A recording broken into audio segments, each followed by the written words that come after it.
Welcome to Vermontitude, a collaborative effort between Great Eastern Radio, the Brattleboro Reformer, and BCTV to bring you the stories behind the stories on the topics you want to learn more about. Because there's always more, so there'll always be Vermontitude. Hosted by me, Peter Fish Case.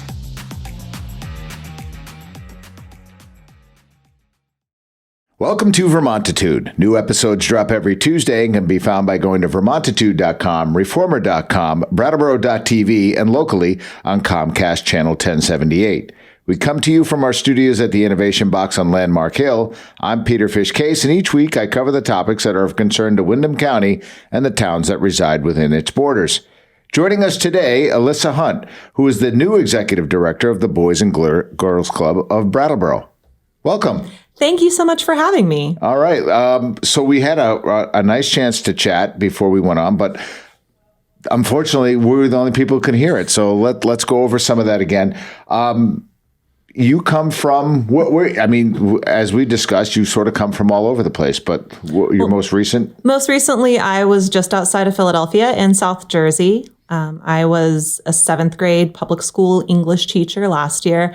And before that, I spent a number of years as the program director at the Alice Paul Institute, which is a little nonprofit right in the heart of South Jersey. Okay. It's a very interesting background that you have. But how did you find out about the job at the Boys and Girls Club? My husband was born in Brattleboro, lived in Bellows Falls as a small child, and we came to visit right after we got married. And I said, we're going to live there one day. So I have been on the lookout for years. And when this job popped up, I thought, that's a dream. Let's go for it. Yeah, a dream. Boys and Girls Club. So had you done this kind of work before? Yes. I haven't worked with the Boys and Girls Club organization or movement in the past, but some of my brothers did when we were all in college. And I have done direct programming with teenagers, especially, for like almost 20 years at this point. Okay. All right. So the Boys and Girls Club has just been sort of one of these iconic nonprofits downtown. Kids have always gone there. It's a safe place for kids. I go way back. I was on the board 1,000 years ago. And so kind of sort of putting a big crown on your head here. How do you feel about kind of taking over the mantle for that? I feel really humbled to be welcomed into the community in this way, in this position that gives me the opportunity to serve this community at such a profound and fundamental level. There are a lot of challenges in front of me, but it's really exciting. All right. So I know you're basically just on the ground here for a month. Mm-hmm. So it may be an unfair question.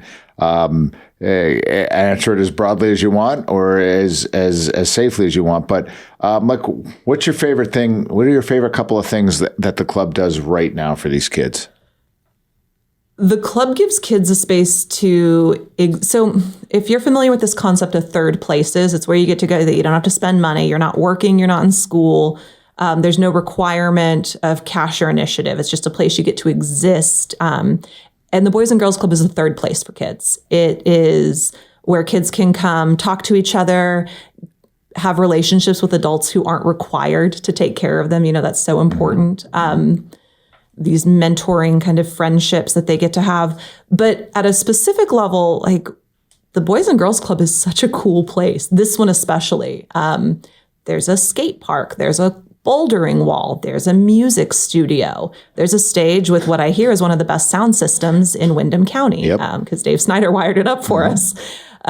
There's pool and ping pong and foosball and air hockey. There's a whole area where they can play like card games and there's video game systems. It's like the coolest nightclub of all time, but you only get to be there if you're between 12 and 18. Nice. All right. So you're loving that. I do. Okay. And just with 30 days on the ground, what have you looked at and say, we need to start this? Well, I have been trying to form partnerships, or have conversations about forming partnerships is probably the more accurate way to say it. I've been talking with Hatch Space. I've been talking with the local photography studios, with a lot of like small local business owners, a guy named Dan who has a company called First Proof that does screen printing. Yep. We just, through a grant, were able to get a bunch of equipment. So now we have a screen printer and a laser cutter. So we can like create our own, like you've got a metal coffee mug right there. We can engrave it now. The kids can make their own t-shirts and create all their own merchandise and swag that they can take home with them. We've been talking with the MCC, the Multicultural Center, about getting all of the kids of like the resettled families who've come here from Afghanistan and the Congo and Eritrea, who are kind of a growing part of this community, to come in and be a part of the space, which cultural exchange is always super valuable. I'm really excited about the possibility of it being a space for all the kids who live here in this community. Okay. Nice. So that's fun. Speaking of grants, you have we had a chance to kind of chat about this new exciting grant that will include equipment and doing some exciting things to the club. Can you talk to that a little bit? Yeah, it's the AOE grant. We are the only Boys and Girls Club in Vermont that got this grant from the state. And it's a tremendous amount of money. It's $150,000 a year for 3 years to run programming with a specific focus on college and career prep. So we are going to have counselors on site who will not just be like, well, you could apply to this college, but they'll be sitting down with kids and helping them write their college applications, creating resumes, writing those letters. Yeah, actually, like, because school counselors are so overburdened, especially and after the last few years, there's so much to manage. And so we're able to kind of supplement what they offer by giving kids one-on-one direct time as much as they need to get this kind of important prep work done. We're doing 8 college visits this fall with our members. And then we are talking to the DBCC and the DBA about all the different local kind of like trade opportunities, vocational opportunities for kids who college isn't the right path for them, because we know that college is not for everyone. Right.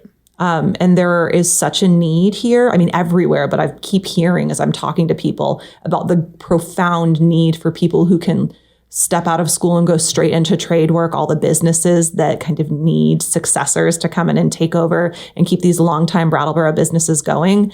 And so we see ourselves as positioned to really help young people see themselves as stepping into those roles. Yeah, you really kind of are. That's sort of that generational planning, right? Like, how is this, how is it going to all look moving forward? Like a transition plan. Yeah. And kind of kids are kind of who help that transition. Dare I say, the only people who can help that transition. But speaking of which, so there are still other opportunities to be employed at the club. I know that we chatted about that a little bit. What are some of the positions you guys are looking to fill? We are looking for at least 2 and maybe 3 roles right now. We have a new position of program coordinator. So I'm looking for a full-time person.